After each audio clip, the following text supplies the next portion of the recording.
So right here, I have 15 generations of iPhones lined up. And boy, was it a trip to get them all, so please like and subscribe. Some of these were giant leaps, and some of these were... especially the recent ones. So let's start off with the iPhone 15.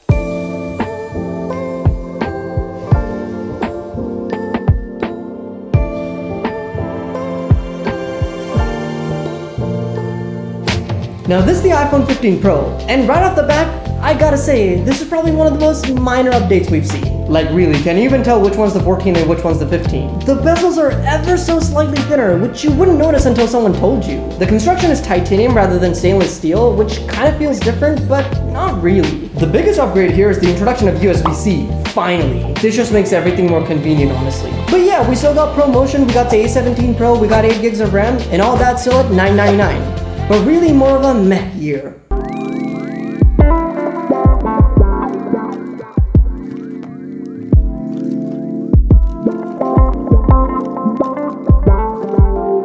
Now the 14 Pro is a bit of a different story. Not a better one in my opinion, just a different one. Nonetheless, it's the first generation to introduce the pill.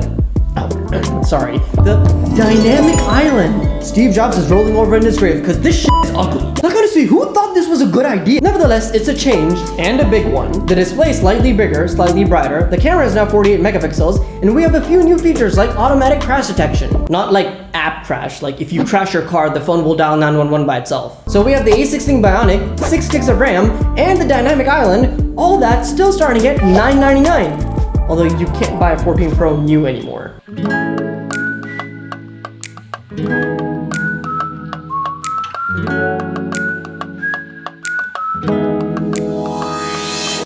The iPhone 13 is it's alright, I guess. Now this is the regular iPhone 13, but it looks very similar to the 13 Pro. They have the same CPU, same display size, and the same size in general. And of course we have that notch up there. Now me personally, I prefer this notch any day over the pill, but that's just me. Also the notch is slightly shorter than the 12, but slightly taller. The battery is apparently a huge upgrade, and the Pro still starts at $999, with the regular one starting at $799.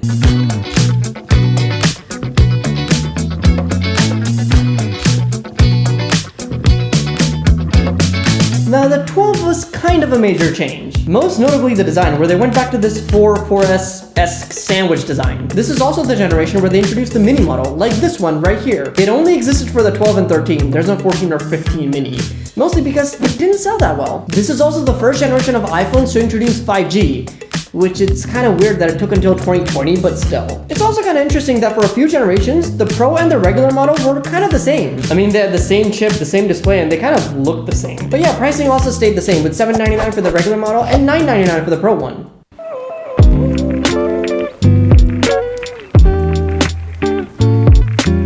The iPhone 11 is kind of an interesting one. It kind of feels like an S upgrade after an S upgrade. I mean, all these newer iPhones kind of feel like S upgrades anyway, apart from the design. This is the first time the iPhone actually got thicker compared to its predecessors. It just feels like a chunkier design in your hand. Also, the back is no longer glass, so that's something less to crack. Also, speaking of things that are gone, there's no more 3D touch.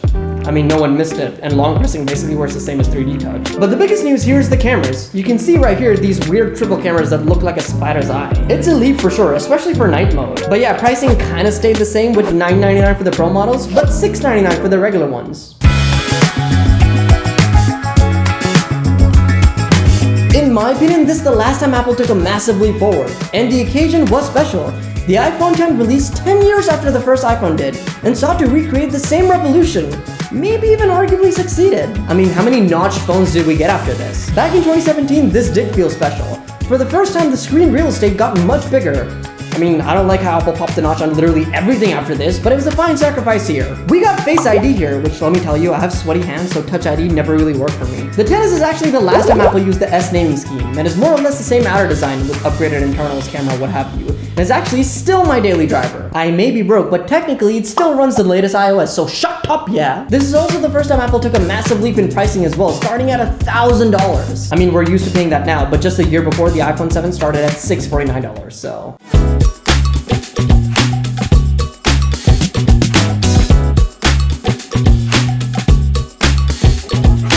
I think the most memorable part of this iPhone was the removal of the headphone jack. That was just like, whoa, how could Apple do that? Companies made commercials making fun of Apple for removing the headphone jack, and then probably removed the headphone jack themselves. And I'm gonna be honest, I bought a 6S just because I thought it was bananas to remove the headphone jack. Clearly we were all wrong because I don't remember the last time I needed an aux cable. The first thing you'll notice picking up this phone, well apart from the giant ass bezels, is that the home button doesn't click anymore.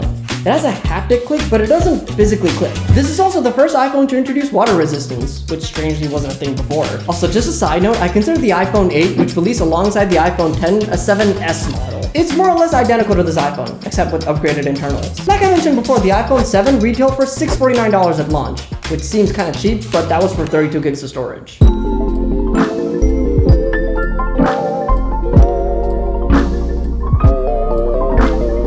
Now again, I had one, but looking back, not one of my favorite designs. This is the year we went from the sandwich design to this smooth, curvy one, and no. This is the first time the camera bump was a bump, and while the 6 and 6S are cosmetically identical, the 6 Plus had the infamous bend-gate issue. Now I'm not gonna try it out, but this generation along with the 5 just felt flimsier, I don't know. They just don't feel as solid as the 7, or even the 4 actually. This is also the second time Apple went with the bigger phone trend, and thank God for that. Now the 6S is ever so thicker, taller, and wider, but the only real way to differentiate it is that the 6S has no FCC markings. And also there's an S right there, so. But again, mostly an internal upgrade with some new features like 3D touch, which nobody really cared about, so. Also, this rose gold color is exclusive to 6S, I think. Both the 6 and the 6S kept the launch price of $649.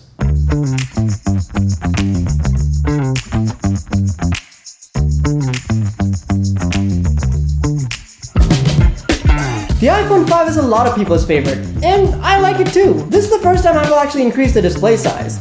Suspiciously, as soon as Steve Jobs died, the display got bigger, but it needed to happen. It is thinner than the previous generation, but at the same time, it feels flimsier as well, so. Also, this is the first iPhone to support 4G, but it doesn't support voice over LTE, so you can't make calls with it anymore. In America. Now, I was almost gonna cover the 5S separately because this is the time when Apple used to make huge leaps, even in the S years. For example, the 5S has much faster processors, Touch ID, slow motion. I mean, just open the camera app on the 5 versus the 5S and you'll see the difference. But cosmetically, they are identical. Except, of course, the home button. Both iPhones were still launched at the low price of $649 though.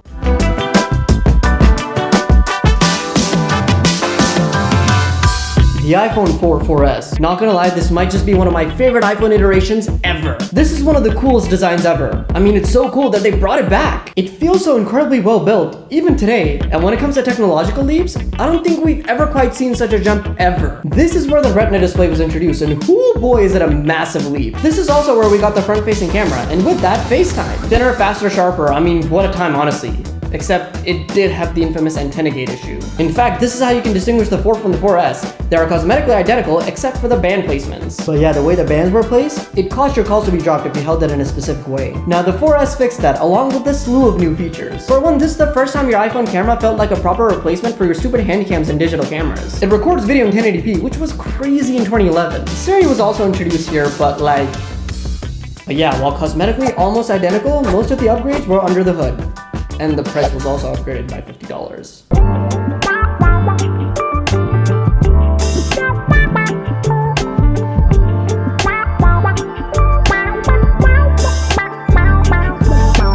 Now, Apple doesn't really make big leaps in iPhones these days, and they didn't always back in the day either.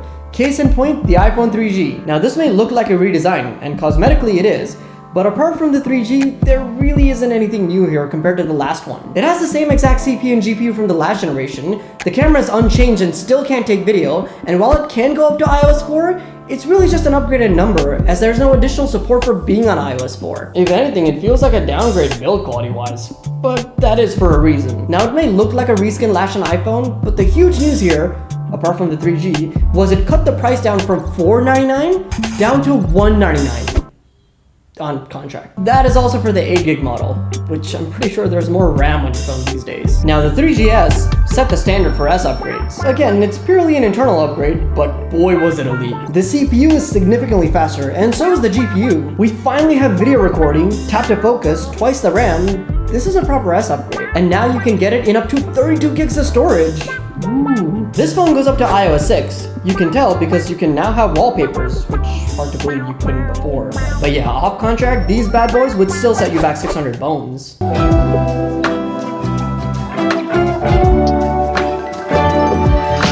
Not to overhype, But this right here might just be the most important innovation of the 21st century. I mean, honestly, there's an era before the iPhone and an era after the iPhone. And it all started here. I remember being a kid and dreaming of using this phone. It was unlike anything we'd seen before. I mean, just look at people's reaction to scrolling. I just take my finger and I scroll. That's it. It was a bold move by Apple to ditch the physical keyboards and go all in on this touch future. But boy did it pay off. Now the physical phone feels very well built, and it was compared to its plasticky successor. But while we talked about what it brought to the table, let's actually talk about what's missing. First of all, it was never officially called the iPhone 2G. We call it that because it didn't have 3G, which was kinda wild, even in 2007. While there is a Maps app, there is no GPS, so you can load the map, you just can't tell where you are on it. There is a headphone jack, but it's recessed, meaning 99% of your non-Apple headphones will not work. Hell, when the first iPhone was launched, there was no app store. And then there's the price. The biggest reason for skepticism was this iPhone was released for $499 on a 2-year contract in an era where people were used to paying $100 to $150 for a phone. That price is also for the lowest storage option, which is not 8 gigs, but 4 gigs. 4 gigs of storage. What the hell can you even do in 4 gigs? It's crazy how revolutionary, but at the same time, how limited this phone was. It wasn't even available in most countries, not even Canada. It's also kind of crazy to compare it to like an iPhone 14 or 15. It's so different, but at the same time so similar. Like the multi-touch, the app icons, the general UI, it's all kind of the same. This device right here probably changed the course of human history.